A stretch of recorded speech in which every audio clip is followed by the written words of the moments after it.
Então, gente, eu vou primeiro, deixa eu me apresentar aqui. É difícil a gente dar aula desse jeito e viver desse jeito que a gente está vivendo, todo mundo sabe, né? Eu estou fazendo algumas atividades desse tipo, então eu me acostumei a conversar no início, pedir para as pessoas, por favor, se tiverem perguntas ou colocações, irem escrevendo no chat, que eu vou olhando o chat assim que eu posso, e vou tentando responder conforme eu vou falando também, porque é difícil a gente dar uma aula sem saber quem vocês são, sem saber o que vocês já sabem, o que vocês têm como expectativas, mas a gente está trabalhando desse jeito. Eu vou só para começar a me apresentar, eu sou Ana Flávia, como ele disse, sou professora do Departamento de Medicina Preventiva e eu trabalho há muitos anos, desde o século passado, desde 94, com a questão da violência de gênero contra a mulher, questões relacionadas à violência doméstica, e em 2014 a gente passou o nosso grupo de pesquisa, que já estava instituído, discutindo as questões de violência doméstica na saúde, e principalmente na atenção primária, começamos a trabalhar com a questão, quer dizer, fomos instadas pelas alunas organizadas a apoiarmos as denúncias que começavam a aparecer de assédio e violência sexual contra alunas da universidade, provocadas por colegas, a princípio, e depois nós começamos a receber denúncias também de situações de assédio moral, assédio sexual, violência sexual, cometidas por orientadores de mestrado, doutorado, professores de graduação, e acho que o campo da violência entre os funcionários é o que menos, as funcionárias, né, as vítimas, funcionários, é o que menos aparece para a gente. Apareceu também. Aí, nós, como professoras, nos organizamos e criamos a Rede Nancala, que é uma rede de professoras pelo fim da violência de gênero e sexual na USP, na Universidade de São Paulo. Então, eu não sou a pesquisadora a princípio dessa questão, mas eu sou docente, sou feminista, sou preocupada com as questões de desigualdade de gênero na sociedade em geral, e sou bastante preocupada e comecei a ler e a estudar sobre a violência também, então a mesma violência de gênero que eu estudava fora, vamos dizer, dos muros da universidade, a violência que acontecia dentro da universidade. Então, desde 2015, nós criamos um grupo de professoras, que é um grupo autogestionado, que tenta trabalhar com as questões de violência, muitas vezes em parceria com o escritório USP Mulheres, que é um escritório institucional da universidade, que existe também para discutir as questões de gênero no campus. A gente tem discutido, foi de uma comissão grande que tentou analisar, que analisou os casos denunciados no CRUSP, que é a moradia dos estudantes, que tem uma situação especificamente, particularmente grave. É um problema relativamente novo, mas que nos convoca a todos e a todas participantes da comunidade universitária a pensar e a olhar para esse problema, tentando trabalhá-lo da perspectiva de compreender, com a perspectiva, eu sou uma médica sanitarista, com a perspectiva de prevenir, e com a perspectiva de acolher as alunas e os alunos vítimas de violência e responsabilizar aqueles agressores responsáveis pelas violências. Né? Então, eu vou...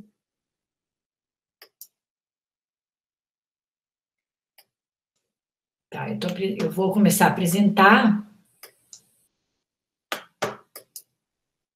compartilhando a minha tela e mostrando para vocês um PowerPoint.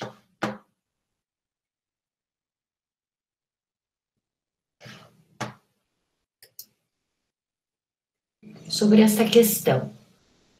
Então, eu queria começar chamando a atenção para as diversas formas de violência sexual e de gênero dentro da universidade, as questões de discriminação por gênero e orientação sexual, a violência sexual propriamente dita, o assédio, todas as formas de violência sexual, e a violência homofóbica.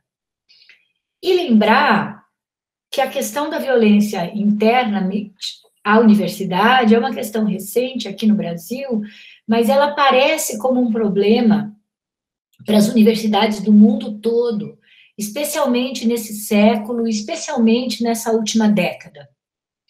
Há estudos sobre essa questão desde, vamos dizer, os anos 80, 90 nos Estados Unidos, em algumas universidades, mas relativamente menor intensidade do que mais recentemente, especialmente a partir de 2010, tanto as pesquisas em termos da prevalência, de quais são os elementos dessa violência internamente à universidade, quanto os trabalhos para sua prevenção e enfrentamento. Então, é um problema antigo, de visibilidade bastante recente. E é um problema bastante difícil da gente lidar, delicado, e que a gente tem que se aproximar com muito cuidado e muita coragem, porque a gente tende a negar, né, o problema dentro da nossa própria instituição. Então, a gente fala, como assim violência e discriminação no ambiente universitário? A gente tem no senso comum um mito de que a educação ou a renda superariam automaticamente as desigualdades de gênero, de classe, e tornariam as pessoas imunes aos preconceitos e à desvalorização de outros sujeitos que é presente na nossa sociedade. Infelizmente, todos nós sabemos, todos e todas nós sabemos, que esse mito não é real e que há pessoas, muitas pessoas, que mesmo tendo um bom padrão, vamos dizer, de consumo ou de renda e alta educação, seguem desqualificando ou desvalorizando outras pessoas por conta de atributos relacionados a gênero, orientação sexual, inclusive cor da pele ou classe. Né? Então, a gente achar que a educação imediatamente supera o machismo e a violência sexual é um erro.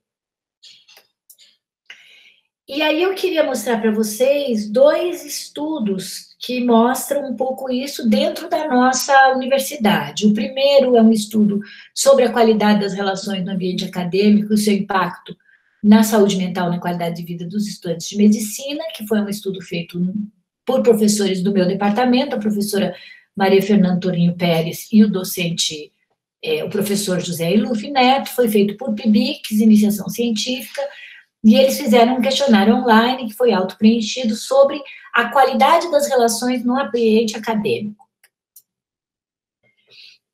Desses alunos, então, 317 dos nossos 1.072 alunos preencheram o questionário, e aí vocês já podem imaginar que, como é auto-preenchido, a gente tem que levar as prevalências com cuidado, porque são as prevalências daquela parcela que preencheu, que provavelmente tinha, de alguma forma, mais interesse no tema, qualidade das relações no ambiente acadêmico, e vocês vejam que isso não está falando de violência especificamente, mas a gente teve altos índices de relato de discriminação por diferentes atributos, especialmente por sexo, quase 27% responderam que foram discriminados por sexo alguma vez, mas também por religião, por opção sexual, que é como estava colocado no questionário, a gente fala mais orientação sexual, idade, condição social e econômica. Então, 57,5% dos alunos que responderam que sofreram alguma discriminação dentro do ambiente universitário. E aqui a gente tem as perguntas mais especificamente sobre violência, então a prevalência de agressões, abusos e maus tratos. E quando a gente pesquisa agressão, abuso e maus tratos, a gente pesquisa por atos. Então, vocês podem ver que os homens relataram maior agressão física, 20,1, quase 20,1% dos alunos, homens, relataram que alguém ameaçou agredir fisicamente, e as mulheres relataram mais abuso sexual. 58,5% das alunas disseram que alguém dentro da universidade submeteu a assédio ou discriminação sexual. Então, nós estamos falando de mais da metade das mulheres do curso de medicina que responderam ao questionário, relatando que sofreram algum tipo de assédio ou discriminação sexual, e 20% dos alunos, em comparação com 7,8% das meninas, que sofreram alguma ameaça de violência física, o que mostra um ambiente bastante permeado por assédio, discriminação e violência para alunos e alunas, e de formas diferentes, a depender, nesse caso aqui, do sexo, mas que a gente traduz em questões de gênero. A frequência e gravidade de quem sofreu algum maus tratos é percebido por quem sofreu como muito importante, por quase 70%, mas tem 30% que acha que é normal. Né? E isso é uma questão que a gente tem que pensar no nosso cotidiano acadêmico. E uma parte importante falou que essa violência foi algumas vezes ou frequentemente.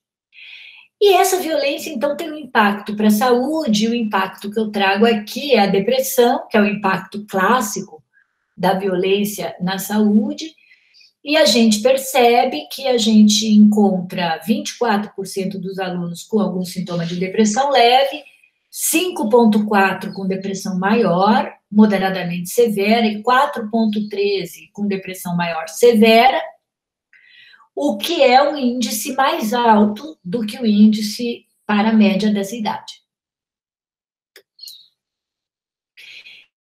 E aí, bom, deixa eu mostrar para vocês, antes disso, eu quero mostrar para vocês a pesquisa da universidade, que foi feita pelo Escritório USP Mulheres, no site do Escritório USP Mulheres, vocês podem, e tem acho que vocês devem estar vendo também aqui o endereço, né? Essa pesquisa, nós temos os resultados preliminares. Eu vou voltar lá para mostrar para vocês a entrada. Então, essa pesquisa chama-se Interações na USP, foi apresentado dia 25 de junho de 2018, os resultados. Responderam a essa pesquisa também online, como a pesquisa da medicina, que é um pouco anterior, 78.984 estudantes dos cursos de graduação e pós-graduação de todos os campi da USP, que tinham vínculo com a universidade no segundo semestre de 2017.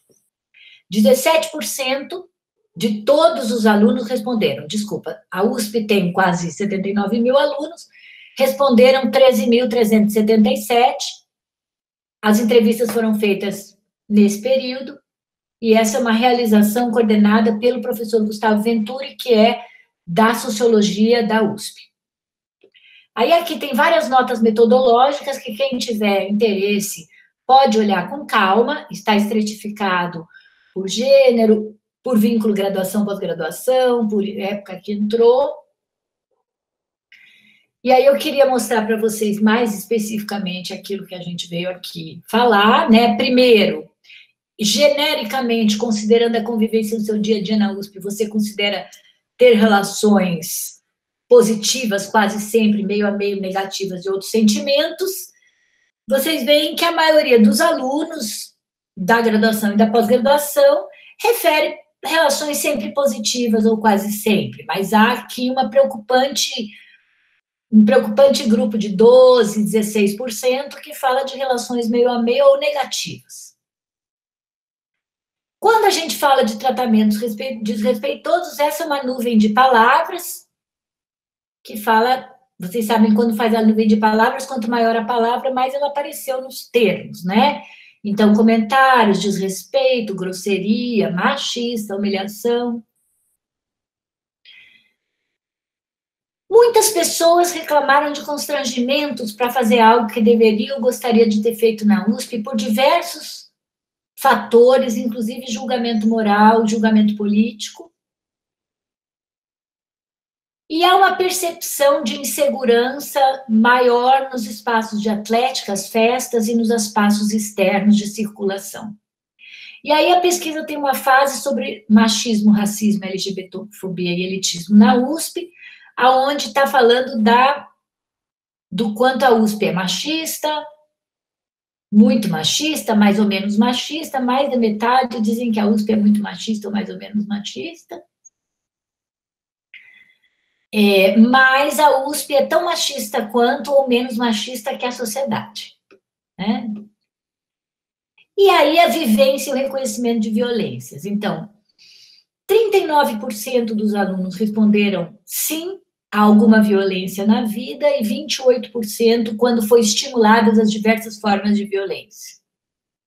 De novo, a gente está falando das festas, do desrespeito, do assédio, do trote, dos comentários, né? Nas festas, nos prédios, no centro, nos espaços, onde ocorreu.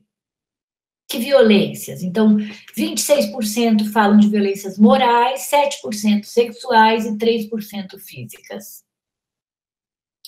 As morais são humilhação de professor, humilhação de colega, assédio ou exposição, e tem uns 18%, 17% que já sofreram. Várias respostas a assédios e exposições públicas, ameaças e perseguições. Também tem uma porcentagem pequena que fala de violência física. E uma porcentagem não tão pequena que fala de violências sexuais, mas pequena em relação aos dados internacionais e aos dados que a gente tem por outras pesquisas. Tem uma outra pesquisa da Instituto Patrícia Galvão, que também tem o PDF na internet, para quem tiver interesse, que mostra números mais altos de violência sexual. Mas aqui teve 5% que disse que alguém tentou beijar sem o seu consentimento ou beijou à força. Aqui nós não estamos dividindo por meninas e meninos, alunas e alunos, mas quando a gente olha por identidade de gênero, ou por renda familiar, ou por raça-cor, a gente vê que quanto pior a situação de poder da pessoa, quanto mais vulnerável, mais violência vai sofrer. Eu posso depois, acho que quem pegou, pega aqui, senão eu mando esse PDF, mais o PDF da Patrícia Galvão para vocês, para quem quiser. Mas eu queria voltar a algo mais qualitativo.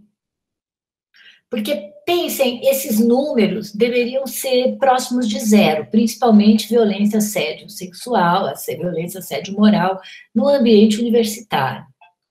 Quando a gente fez a rede, não cala, na medicina, nós tivemos uma comissão que estudava os casos de violência, foi feito com diversos professores, funcionários, alunos, e nós nos reunimos em grupos, e eu estava no grupo da violência sexual. E a comissão, em 2015, liberou um site na internet para as alunas e alunos relatarem anonimamente as violências pelas quais elas tinham sofrido. Então, eu vou passar agora, anonimamente, também alguns relatos de alunas, mas eu queria, antes de passar, avisar que eu vou passar, porque os relatos de violência sexual, eles são duros, não é um relato tudo, mas enfim.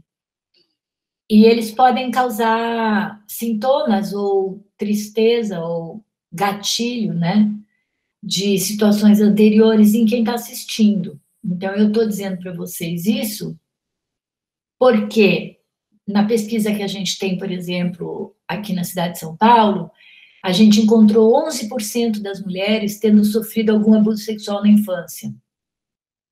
A gente encontrou 10% das mulheres tendo sofrido alguma violência sexual pelo parceiro na vida.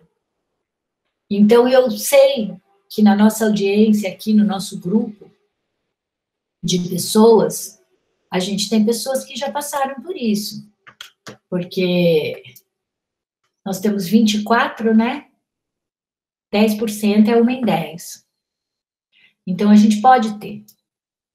Então, vamos olhar para esses relatos com calma, pensando que a gente está batalhando para transformar essa situação.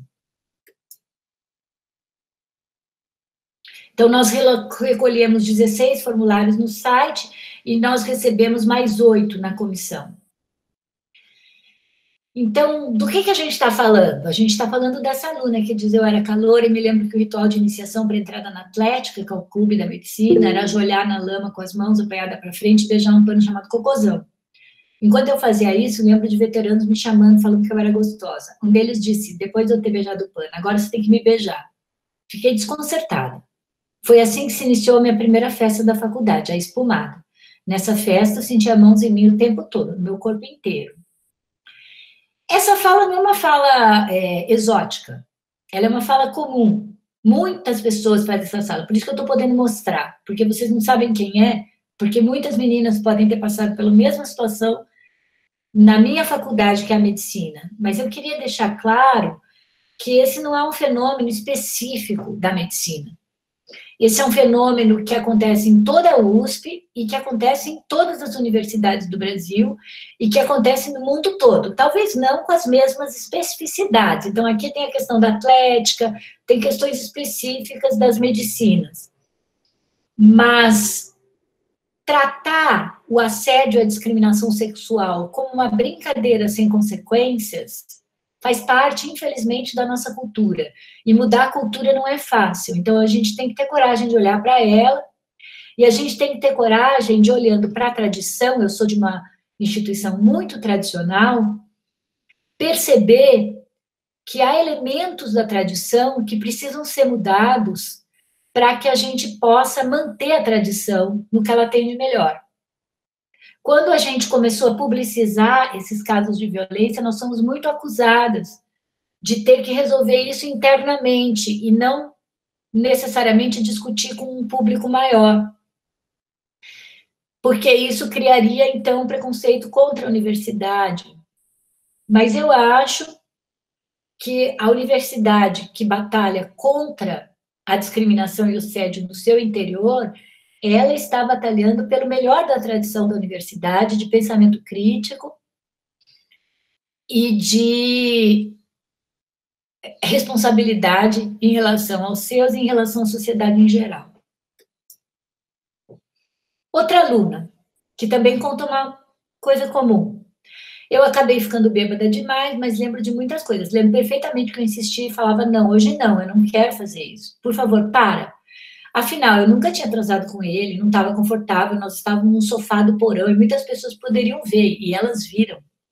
Lembro que ele tirou minha blusa e eu não tinha força para impedir. Abriu meu sutiã e vi pessoas olhando para mim. A partir daí, a minha memória fica bem ruim. Só lembro que eu não conseguia impedir ele de nada. Virei motivo de fofoca. No dia seguinte, perguntei para ele por mensagem até onde ele tinha ido. Ele apenas riu. O pior de tudo foi que eu sempre achei que era culpa minha. Afinal, eu que tinha bebido demais. Espero que relatar isso ajude de alguma forma outras meninas não terem que passar por isso. Eu estou mostrando essas falas por isso. E porque elas estão anonimizadas. E porque, como eu vou repetir, porque às vezes a pessoa fala: eu acho que eu sei quem é. Essa situação não é única. Outra aluna, por muito tempo eu senti vergonha, porque eu simplesmente não lembro de nada do que aconteceu depois da meia-noite. Eu não sei se eu bebi demais, se a bebida estava adulterada, mas eu realmente não acreditava ter bebido tanto. O que eu ouvi foi que eu estava flertando com um cara da faculdade mais velho, que eu nunca tinha ouvido falar. Sinceramente, eu não me interessaria. Eu simplesmente acordei às 7 da manhã, sem sapato, sem calcinha. O que as alunas reclamaram muito também é a ausência de acolhimento e canais de denúncia. Então, não tem espaço para esse tipo de interação com os docentes, é reconhecida e sabida a falta de respeito quanto à diversidade de gênero e orientação sexual pelos membros dessa área. Não sabia para quem contar institucionalmente, nem sentir que haveria repercussão. Normalmente, a sociedade considera que a responsabilidade de superar o ocorrido é exclusivamente da vítima, que com apoio psicológico tem que aprender a lidar com isso. Não foi o único caso da faculdade. Então, desse tempo para cá, essas denúncias são de 2015, nós criamos os núcleos ou as comissões de direitos humanos que têm se estruturado em diversas unidades para poder acolher e responder essas meninas e mudar essa situação, responsabilizando a universidade por aqueles episódios de violência que acontecem no seu interior ou ligados a ela, com o nome dela, da universidade. Essa moça diz, no meu caso é um exemplo, que eu fiz a denúncia e tive muita dificuldade de levar para frente. Não sei o quanto que isso chega institucionalmente, se as meninas denunciam. Eu sinto que é uma questão que ficou muito mal resolvida. Aconteceu uma puta tragédia comigo, desculpem, né, o palavrão. As pessoas na época relativizaram o que aconteceu. Não teve nenhuma visibilidade, inclusive algumas usaram isso contra mim, no sentido de sugerir que eu estava inventando, sugerir que tinha sido consensual, de começarem a falar para várias pessoas para quem eu não gostaria que tivessem contado. Reviver isso está sendo difícil, mas a cada vez que a história vai passando, parece que melhora. Eu consigo digerir um pouco mais. Sempre fui feminista, mas com certeza isso ter acontecido, essa falta de estrutura, de apoio institucional, foi uma coisa que me mobilizou muito a me organizar. Agora eu tenho um pouco de medo do caso via público e a reação ser de culpabilização, de dúvida. Bom, como assim culpabilização e dúvida, né? Isso não acontece só na universidade. Em geral, a gente vive uma sociedade com uma cultura que estimula os rapazes a serem predadores sexuais, pegarem quem eles podem, quem der condição, como eles dizem, e estimula as meninas a fingir um pouco que não quer, para poder ser mais valorizada. Então, essa dificuldade da sociedade, tanto de reconhecer o direito ao desejo das meninas, como o direito à recusa, uma sociedade que estimula e que coloca nos seus filmes, nos seus livros, uma sedução em que a mulher finge que não quer e o homem insiste, é uma sociedade que gera esse tipo de situação para todos e todas, nas diversas camadas sociais. Mas a universidade tem a obrigação de pensar sobre isso criticamente e tem a obrigação de formar profissionais que sejam corretos tecnicamente, mas também profissionais éticos, profissionais que não reproduzam esse tipo de discriminação com as mulheres em geral e com todos aqueles que se feminilizam, também com os homens gays, né, em todos os espaços onde foram trabalhar. Eu tive, nessa época, um episódio que me marcou muito, uma conversa que eu tive com os meus alunos, na época do terceiro ano, mas faz muitos anos, eles já são todos médicos, em que eles me perguntaram, professor, é verdade isso? Porque a gente custa crer, né? É verdade que essas meninas não estão inventando e tal. Eu falei, não, é verdade, eu li os depoimentos, eu conversei com algumas. Aí eles falaram assim, mas professora, é que se a gente não forçar um pouquinho, a gente não pega ninguém. E essa frase foi dita num momento bastante sinceridade, em que a gente estava conversando com um grupo pequeno de alunos. Eu estou também contando isso anonimamente, porque eu acho que o rapaz que disse isso disse algo que não é só dele, é o que a gente ensina para os meninos. Então, a gente precisa rever o que a gente ensina para os meninos e para as meninas. E como a gente trata as vítimas de discriminação em geral, e especificamente as vítimas de assédio sexual e estupro, dando nome àquilo, ao invés de tentar achar algo no histórico da vítima que, de alguma forma, culpabilize ela pela agressão que ela sofreu. A aluna da enfermagem, que denunciou na polícia um estupro cometido por um aluno da medicina, no julgamento dessa ação, em segunda instância, quando eram os desembargadores a decidirem, ela ouviu de um dos desembargadores que, se ela havia ido à festa, ela estava querendo socializar. E ela saiu muito triste, porque o rapaz foi inocentado, e ela ainda ouviu isso, e ela e a mãe dela me disseram, porque nós fomos, as professoras da Rede Não Cala, ao julgamento, ficamos lá fora dando suporte, ela me disse que ela só chorava, né? Porque, como assim, se você vai para a festa, você quer socializar, e o que é socializar? Né? Então, o direito das mulheres, a escolha Mesmo quando eu vou para uma festa e eu posso querer beijar ou transar com alguém, isso não significa que qualquer um pode transar comigo. Então, essa diferença, ela está colocada e ela precisa estar clara para todo mundo que está trabalhando na instituição, para que a gente consiga reduzir esses casos. E nós precisamos ter uma vigilância ativa, todos nós. A questão é que a gente reproduz isso que a gente chama de machismo no cotidiano das nossas instituições. Então, também vem dos alunos esses relatos. Na primeira cirurgia que eu fui, o cirurgião disse, nos primeiros 5 minutos, que é cirurgia para macho, rindo. Isso é de agora, gente, isso é 2015. O professor da obstetrícia passou 15 minutos da aula vociferando contra o feminismo, fazendo todos os tipos de generalizações estapafúrdias, falando impropérios, com a intenção de desmoralizar o movimento durante a aula de psicodinâmica do parto. É perverso demais ele se utilizar de sua função docente para divulgar um discurso falacioso de ódio contra quem faz uma luta muito difícil. Então, no cotidiano das aulas, os alunos e as alunas, principalmente, também reclamam de posturas machistas e piadas que não têm graça de professores de uma geração, talvez, mas todas as gerações acabam fazendo isso, e uma dificuldade muito grande de poder, porque as alunas e os alunos têm muita dificuldade de contestar, e quando contestam, geralmente estão em minoria. Então, nós temos muita violência e ela é relativamente invisível na universidade. Ela é invisível porque ela é banalizada, ela é tratada como algo que não é tão grave, a gente tem dificuldade de acreditar. Ela é invisível porque a gente culpabiliza a vítima e não responsabiliza o agressor. Ela é invisível porque nós temos muito poucos canais confiáveis de denúncia e acolhimento para que as alunas e os alunos possam recorrer. E aí eu estou falando confiável, eu estou falando sigiloso, eu estou dizendo um canal que não reverta em nenhuma, enfim, algo negativo para a vítima, que não quebre sigilo.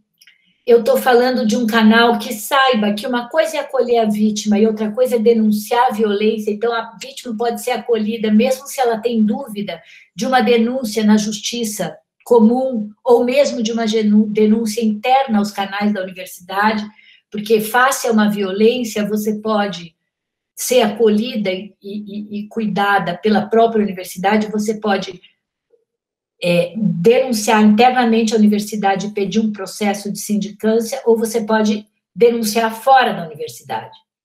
A escolha de qual caminho tomar é da vítima, mas ela tem que saber as possibilidades dela. E muitas não falam, porque vêm anteriores que falaram para a instituição e a resposta foi insatisfatória ou perigosa. Elas têm medo de represália, especialmente quando os agressores são professores. Há uma impunidade, uma falta de regras e punições claras e os processos de apuração transparentes. Há uma dificuldade com o nosso regimento, que é o regimento do tempo da ditadura militar e que não incorpora questões de direitos humanos, e precisa haver uma mudança do regimento, e essa mudança está em curso na congregação, no Conselho Universitário. E, no meu caso da medicina, os professores e os médicos assistentes, eles reproduzem as discriminações e violências ao invés de assumir a responsabilidade de coibir os abusos, porque eles também estão imersos nessa mesma cultura sem crítica, né, banalizando a violência.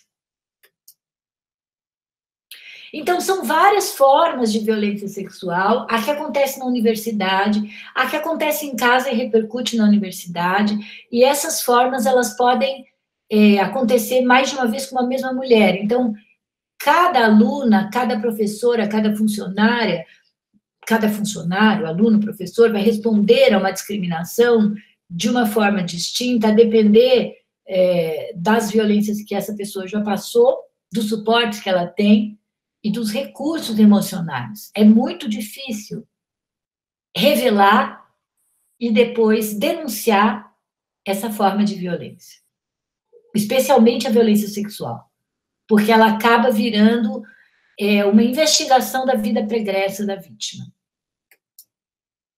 Como a gente dá visibilidade? né? A gente tem que dar visibilidade para as consequências para a saúde e para o aprendizado dos alunos. Quando a gente estudou os casos do CRUSP, me chamou muita atenção, porque eu peguei os números USP das alunas que haviam denunciado violência sexual e comecei a olhar os currículos no Júpiter. E após a violência, e às vezes 6 meses, 1 ano após a violência, com a falência da resposta institucional, seja dentro da USP, seja na justiça comum, as alunas começam a trancar as disciplinas, a rodar, alunas com desempenho ótimo começam a cair o desempenho. Então, há uma repercussão na saúde física e mental, e há uma repercussão no aprendizado, há pessoas que abandonam o mestrado, doutorado, há pessoas que são impedidas de defender por conta de assédio sexual e moral durante a orientação. Há consequências no desempenho profissional, como eu diria, nós somos uma instituição que quer formar cidadãos que sejam bons tecnicamente e também eticamente, que não sejam pessoas que relevem a violência e a destruição dos outros. Há uma necessidade da gente incluir nos currículos conteúdos sobre gênero, sexualidade, direitos humanos e violência, para a gente poder estar mais atento a isso e ser mais crítico, a nossa própria postura, às vezes, de rir de uma piadinha sem graça. E educação para prevenção e responsabilização de quem faz o ato agressivo, o ato violento. E uma mudança, então, na cultura institucional. Nós precisamos treinar não só alunos, mas também professores e dirigentes, porque o exemplo vem das direções e dos chefes de departamento, dos professores, que têm uma responsabilidade maior para coibir a violência do que os funcionários dos alunos, porque tem uma responsabilidade maior, um valor maior dentro da hierarquia da instituição. Então, nós temos que pensar muito, nós, professoras e professores, como nós fazemos para nos, vamos dizer assim, renovarmos da perspectiva dos direitos humanos e de gênero. E precisamos, então, para terminar, cuidar da segurança, saúde e desempenho escolar da vítima, responsabilizar o agressor, que nem sempre quer dizer botar ele na cadeia. Existem várias formas de responsabilizar. O nosso código de ética, o nosso regimento, apesar de antigo, ele tem uma gradação que vai de denúncia verbal a denúncia por escrito, a suspensão e ao, como está escrito no Código Penal, no Código da USP para os alunos, eliminação, que é a expulsão, e pensar campanhas educativas para prevenção de novos casos. Para cuidar, a gente tem que lidar com as questões de estigma, vergonha, culpa, e tem que discutir a questão do consentimento. Então, se você está muito, se uma aluna está muito bêbada, desacordada, é um crime transar com ela. Não pode acusar ela de porque ela estava bêbada, ela permitiu. Porque quando a pessoa está desacordada, ela está vulnerável. Então, pelo Código Penal brasileiro, isso aumenta a pena, não diminui. Aumenta a gravidade do crime. Mas por que é que a gente acha que as alunas desacordadas, enfim, pediram por isso? Muita gente acha. Por conta da nossa cultura mesmo de gênero, que acha que a mulher precisa não se expor, né? Não que o homem tenha que aprender a não estuprar, né? Que seria o que a gente deveria estudar e trabalhar com os meninos. A gravidade do impacto para a saúde não é necessariamente proporcional à gravidade do crime, então, às vezes, um assédio visto da perspectiva penal como menor pode ser muito importante para as alunas, e eu atendo semanalmente no Centro de Saúde Escola, e já atendi muitos casos de alunas, e já vi muitos casos de violências que não chegaram, vamos dizer, ao estupro, violências de assédio sexual, que causam um transtorno enorme para as alunas. Esses alunos que ficam seguindo, perseguindo, mandando bilhetinho, brigando com os colegas, têm ciúmes dos outros amigos delas, entram no ônibus junto com ela, descobrem onde é que elas moram. Isso é muito perturbador e precisa ser, de alguma forma, acionada a instituição para que isso seja interrompido, porque é direito da aluna estudar com calma, né, tranquilidade. Há uma dificuldade muito grande de provar e punir violência sexual, então isso é uma questão, tanto interna quanto externamente à universidade. E a gente precisa responsabilizar ou punir o agressor e cuidar da vítima. E, às vezes, a vítima só quer cuidado dela, não quer punição do agressor. E aí a gente tem que também, de alguma forma, conversar, respeitar, separar essas duas coisas. A pessoa pode ser cuidada, mas a punição do agressor ajuda no cuidado. Sempre que ela é justa, não vingativa. Aqui ninguém quer vingar nada. É uma questão de justiça e de uma nova socialidade onde a gente aprenda a se respeitar. E a respeitar homens e mulheres e a respeitar os direitos de homens e mulheres numa igualdade de condições, inclusive os seus direitos sexuais e reprodutivos. Então, esse é meu e-mail. Isso é o que eu queria falar com vocês, e agora eu espero que a gente possa conversar um pouquinho. Existe expulsão, é essa, né? Existe uma eliminação, mas até 30 dias de suspensão, isso pode ser decidido pelo diretor da unidade. De 30 dias de suspensão à eliminação, isso tem que passar também pelo reitor. Eu queria lembrar que, em processos, é importante realmente a gente garantir o direito de defesa da vítima.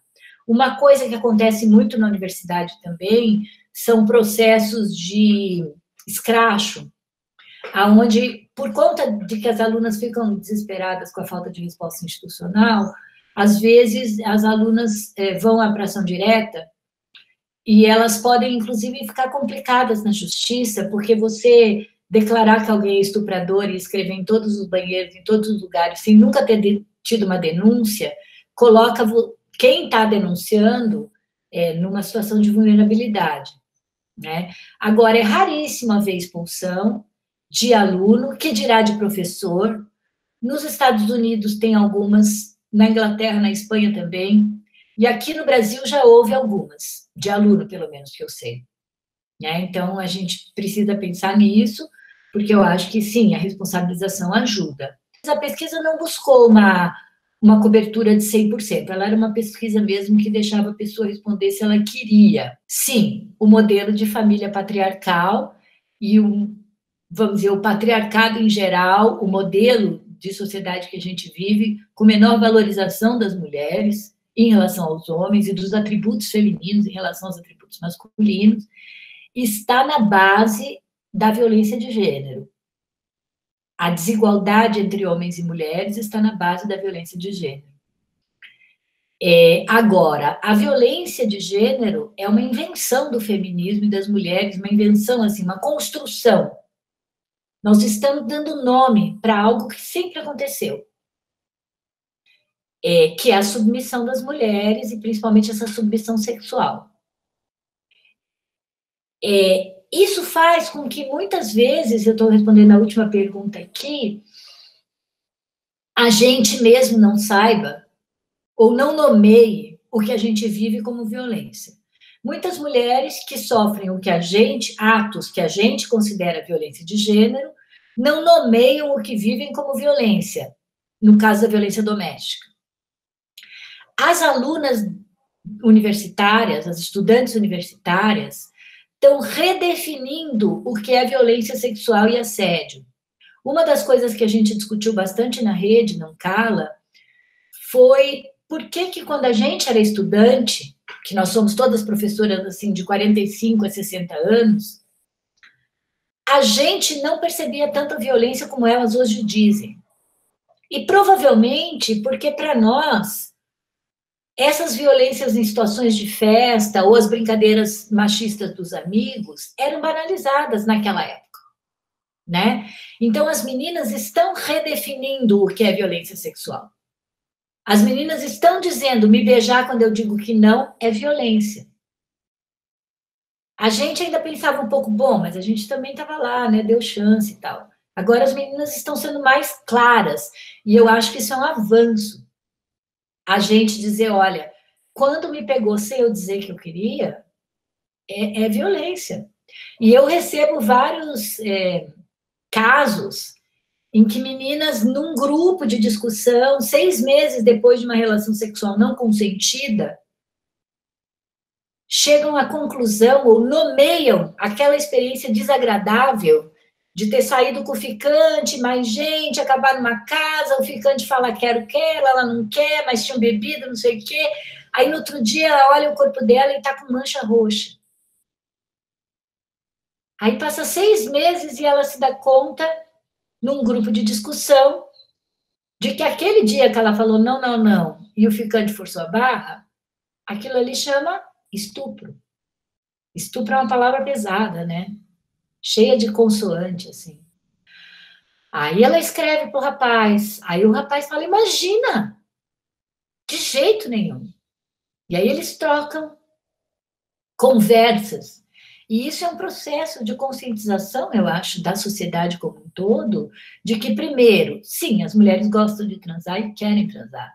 2, não é por isso que elas são obrigadas a transar com qualquer um. Elas podem escolher também com quem. E parece tão óbvio e simples isso, mas não é. Porque as mães educam as filhas a proteger e dizer que não, ainda hoje. E não a dizer que elas têm o direito de transar com o que elas querem e dizer que não para que elas não querem, né? Então, a OMS faz essa definição aqui, ó, para a violência de gênero. Qualquer ato de violência baseado em gênero que resulte ou possa resultar em dano ou sofrimento físico, sexual, psicológico da mulher, incluindo ameaça de tais atos, a coerção ou a privação arbitrária da liberdade, tanto na vida pública quanto na vida privada. Eu te diria o seguinte, tem essa definição, mas é difícil, né, a gente aplicar. Tem a definição que fala que sexo forçado,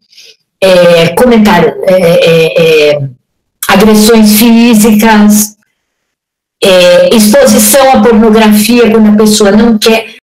Tudo aquilo que é feito de uma forma contrária à vontade da pessoa pode ser considerado, e que possa causar dano, né? Pode ser considerado violência. Agora, nós estamos coletivamente mudando isso cada vez. Então, mas como ela estava dizendo, tem questões mais sutis. Eu vou dar um exemplo pessoal. Quando eu tinha uns 27 anos, eu estava trabalhando como coordenadora do Programa de Saúde da Mulher de uma região da prefeitura, e eu tinha um colega do estado, que era um médico, uns 20 anos mais velho que eu, ele era gineco e eu sanitarista. E ele me chamava de gatinha. Ele dizia, não sei o que é gatinha. E cada vez que ele me chamava de gatinha, aquilo doía no meu estômago e eu caía uns 3 degraus e me sentia humilhada. E não sabia o que fazer, como todas as mulheres que já passaram por isso.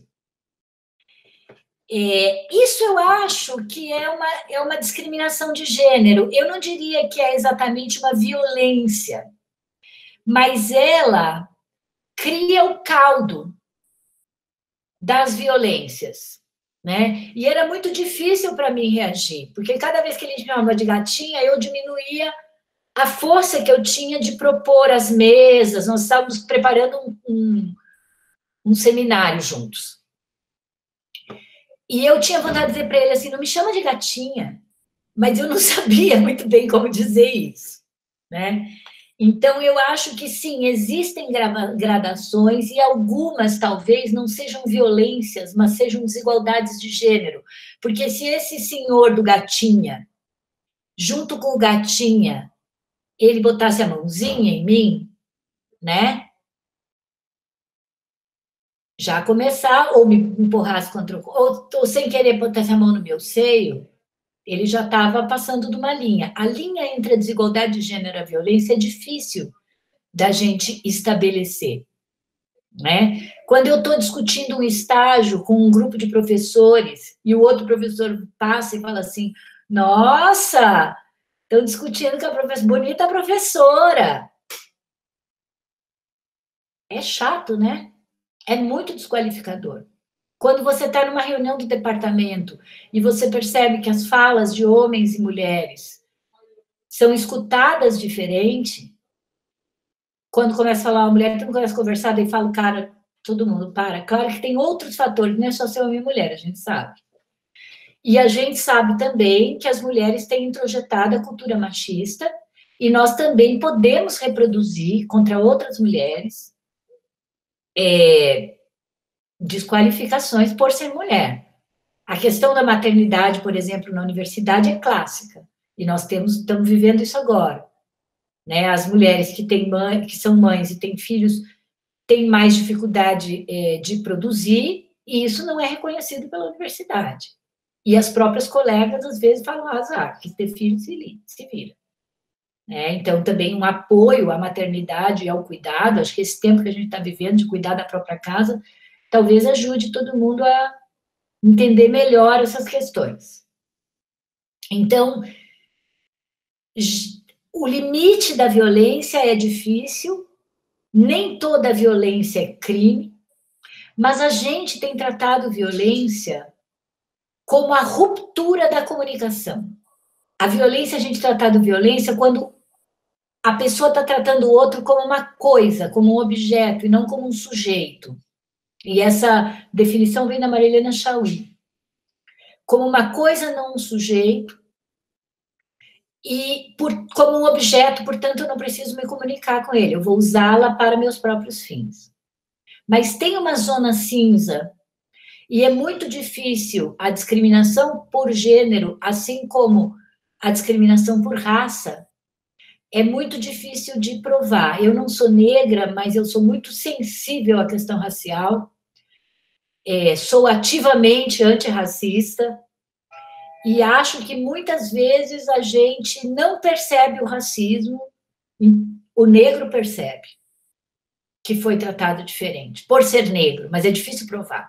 Porque a pessoa vai dizer, não é porque você é mulher, é porque você é novinha, não é porque você é negro, é porque, entendeu? Então, é um problema na sociedade, é difícil caracterizar, mas eu acho que a gente tem que levar muito em consideração a opinião da pessoa que sofreu a violência, né? E deixá-la, enfim, a não ser que a própria pessoa se culpabilize, que também é muito comum. Quando a gente faz pesquisa, a gente tem uma lista. Então, para nós na pesquisa, porque aí tem que definir bem o caso, para nós na pesquisa, a violência sexual era por parceiro. Ele teve relação com você forçada fisicamente, você teve relação por medo do que podia acontecer, ou você foi forçada a algum ato degradante ou humilhante. Então, a gente fazia essas 3 perguntas, quando respondia sim, a gente falava violência sexual. É a partir desse questionário que eu digo que 10% das mulheres disseram sim para uma dessas 3 questões em relação ao seu parceiro sexual, marido ou companheiro. Na universidade, entre toque não desejado, beijo roubado, nos países, no Canadá, nos Estados Unidos e na Inglaterra, que tem mais estudos sobre isso, isso vai para uns 20, 25% das estudantes na vida acadêmica. Porque essa experiência é uma experiência muito comum para as mulheres. Ser tocada ou aproximada sexualmente sem ela querer ou ter dado nenhum tipo de abertura para isso. Não está nem envolta num jogo sexual, ser usada. Queria dizer o seguinte para o Guilherme, o jeito que a gente ajuda, Guilherme, mais é ouvir sem julgar. Sem julgar a pessoa pelo que aconteceu, claro, e sem julgar a pessoa pelas opções que ela está querendo tomar. Quem sofreu violência tem muita vergonha e muito medo de relatar e também de iniciar um processo de denúncia, porque sabe que é um processo duro e que nem sempre resulta na condenação do agressor. As mulheres, pelo menos que sofrem violência em entrevista, elas dizem, olha, o que mais me ajuda é aquele meu amigo, a minha amiga, que fala, eu estou com você, eu sou contra essa violência e eu te ajudo no que você quiser. Não pressionar a pessoa para ir para a delegacia, não pressionar a pessoa para fazer nada de que ela não quer, a não ser, claro, se foi violência sexual, em 72 horas, é importante tomar a medicação preventiva para gravidez e para infecções sexualmente transmissíveis, para evitar profilática. Mas fora isso, que é meio uma necessidade urgente, tudo pode ser pensado com calma. A pessoa tem o direito de escolher para quem ela quer contar, ela tem direito de contar para pessoas que ela confia, como acabou de falar o professor, as pessoas podiam escolher para quem contar, e é muito importante manter o sigilo. É muito importante não ficar conversando sobre o que aconteceu nos grupos de WhatsApp, não ficar trançando coisa de um grupo para o outro, não ficar conversando quando a gente fazia fila, né, nas cafeterias e nos espaços da universidade, porque ter o sigilo quebrado, ter seu nome colocado em público é muito triste para quem sofreu violência e, inclusive, não se deve fazer publicidade do nome do agressor, porque isso também tem repercussão jurídica. Então, eu acho que acolher, assegurar que a pessoa não tem culpa, ouvir sem julgar e buscar alternativas de cuidado, de denúncia e de segurança dali para frente é muito, muito importante. E ajuda muito. Porque, às vezes, sobreviver ou superar uma situação de violência não tem a ver com a punição exemplar do agressor, que é difícil, às vezes acontece, mas tem mais a ver com a elaboração e a capacidade da pessoa de compreender que isso é uma situação maior que ela, não é culpa dela. E ela pode superar. Todas as formas de violência são superáveis, ainda que não sejam esquecíveis. A gente vai ficar uma cicatriz, como eu digo, mas é possível superar.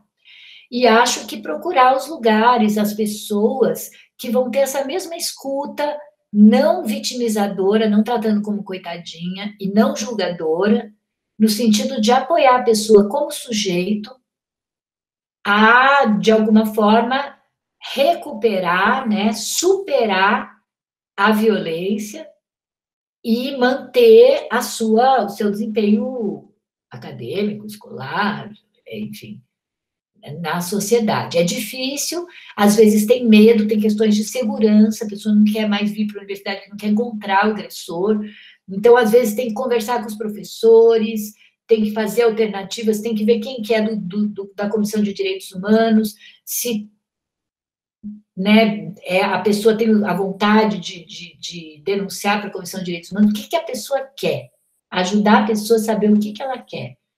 E superar o medo e a culpa e a vergonha que só botam a gente para baixo, né? Não ajudam em nada e são, na verdade, colocados em nós, encorajados também por essa cultura que mantém as mulheres numa situação de subordinação. Não só as mulheres, né? Os jovens, como alguém falou ali para mim, a juventude tem o seu valor, mas também acaba que a pessoa muitas vezes é desqualificada por geração. Você vê que são vários eixos de poder: gênero, classe, cor e raça e geração. Obrigado, professora. Obrigado mesmo por ter aceito o convite, participado conosco da reunião. Eu sou o Ricardo. E eu integrei com um grupo de pessoas esse núcleo de direitos humanos da FMVZ, né? Ele foi criado em 2015 e ele foi motivado por um caso específico que aconteceu na escola, né? De um estupro de uma aluna da nossa escola por um aluno de pós-graduação de uma outra unidade, né? E ainda por cima era estrangeiro, esse aluno tinha uma série de questões e que o diretor, na época, ele tinha muita dificuldade primeiro de entender,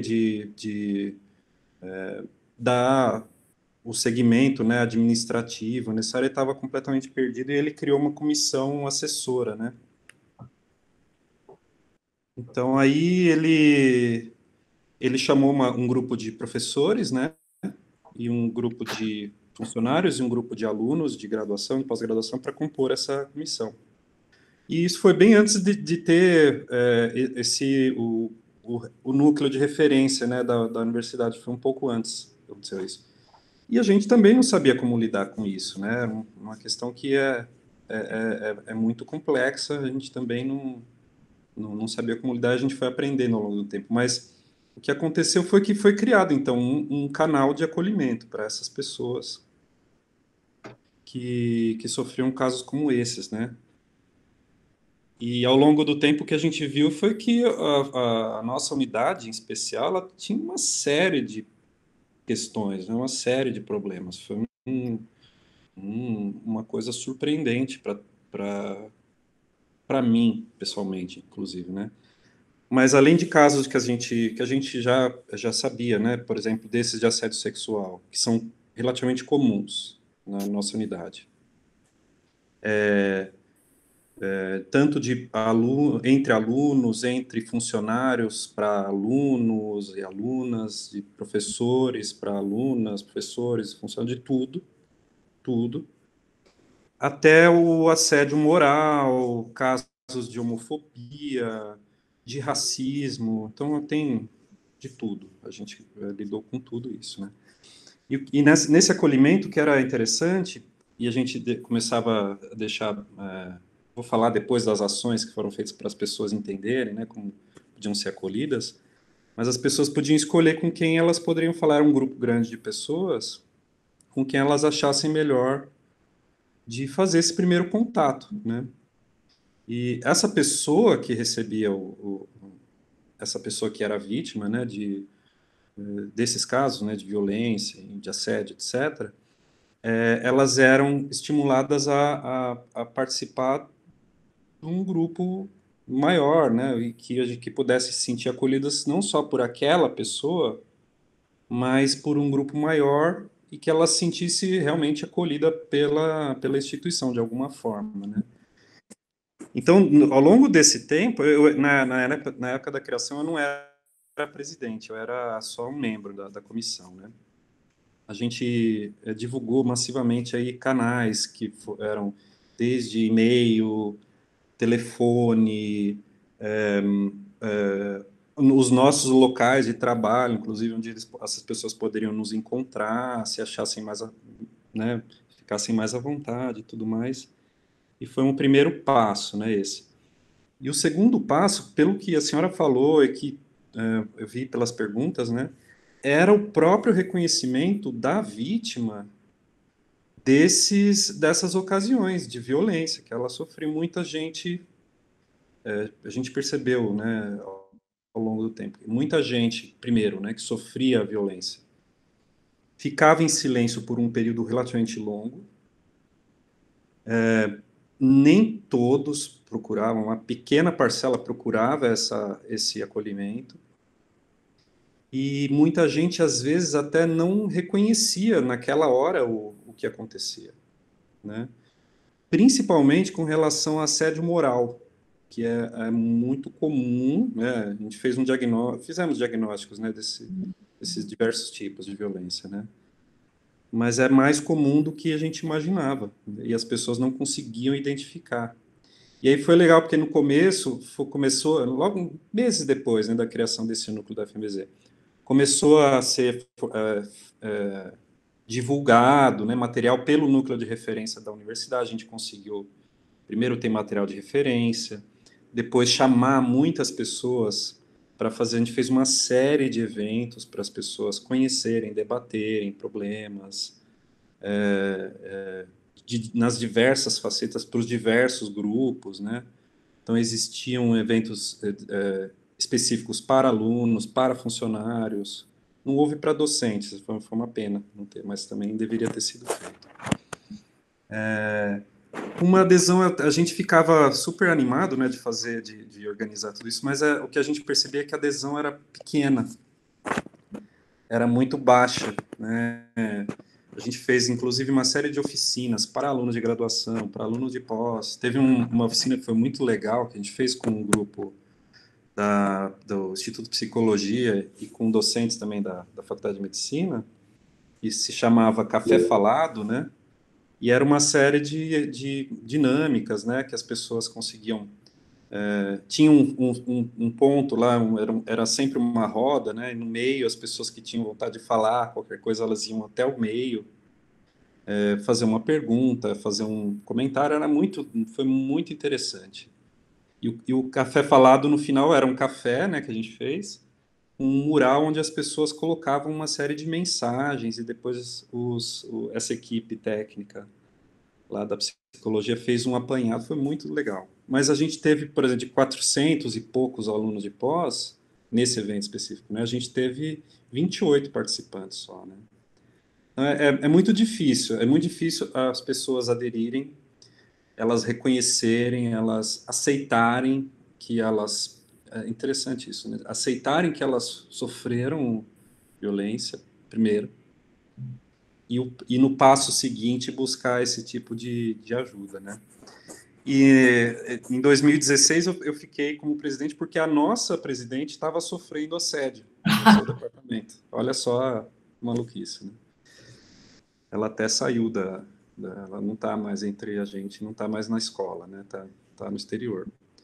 Mas nesse período que eu presidi, a nossa questão ela se alterou um pouco e o foco principal virou suicídio. A gente teve casos de suicídio na nossa escola também, né? De alunos de graduação, infelizmente.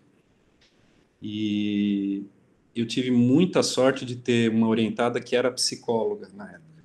Ainda bem. E me ajudou demais, a Alice. E a gente formou um grupo, né, também com colegas, né, da psicologia.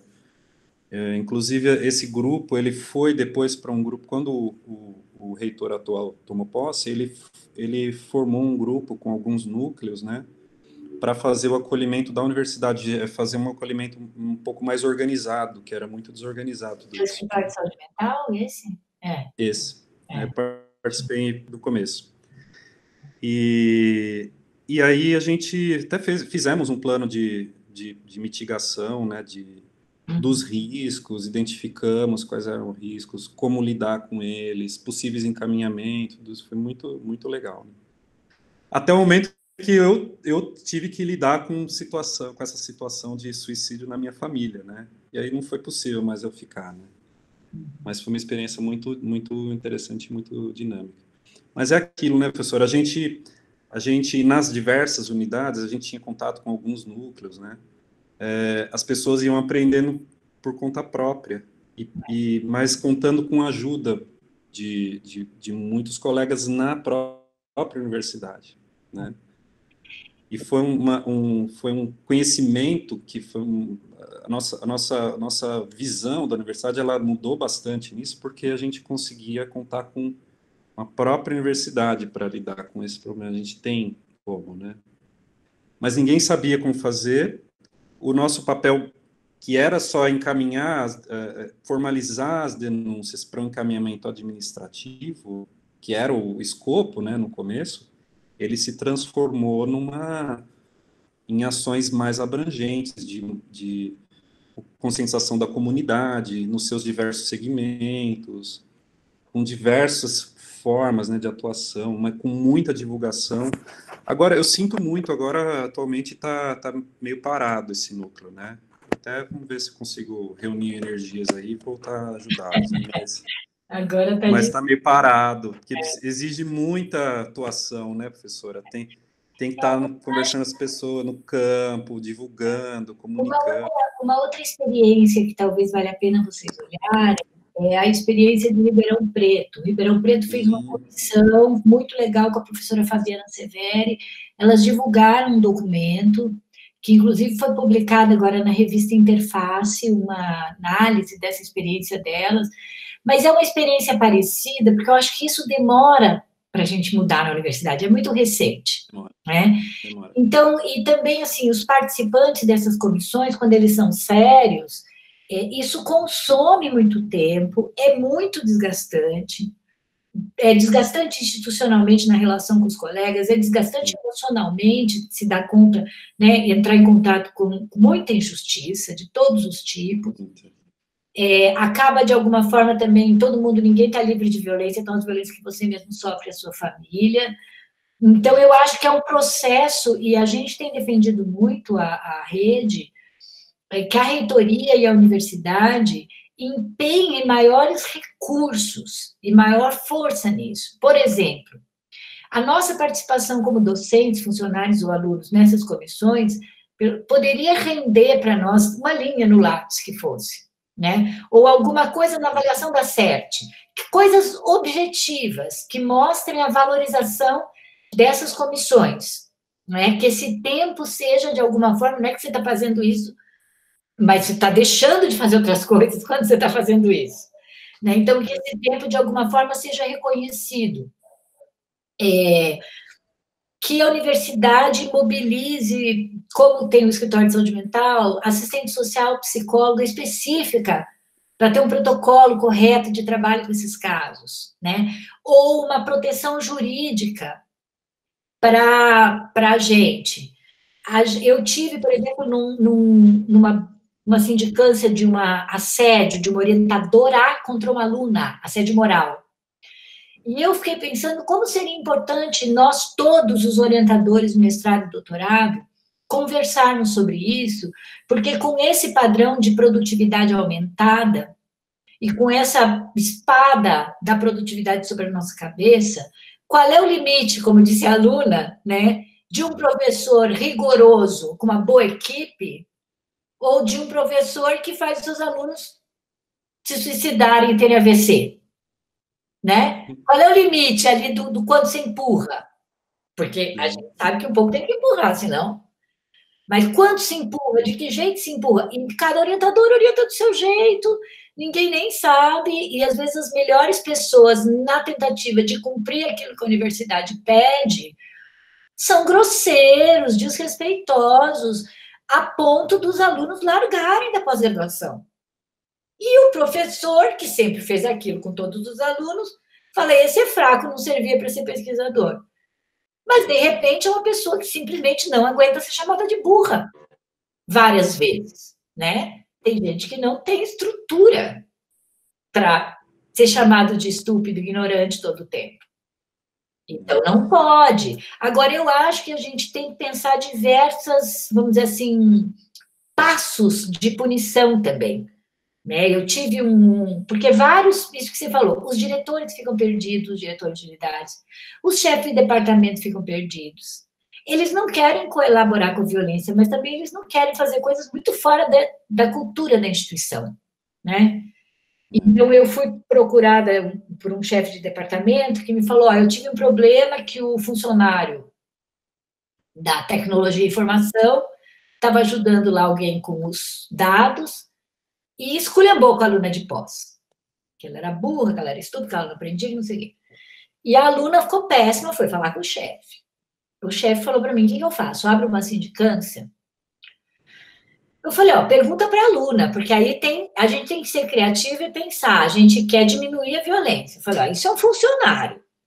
Você pode, como chefe de departamento, chegar no funcionário, que a gente sabe que tem outras queixas, e falar para esse funcionário, que é muito bom no que ele faz. Veja, você não pode tratar os alunos desse jeito, porque aqui é uma instituição que ninguém pode ser desrespeitoso com ninguém, né? E chamar de burro e ignorante é desrespeito, né? Ou você pode abrir uma sindicância, que vai demorar, que tal e tal. E a punição vai ser uma advertência verbal, provavelmente.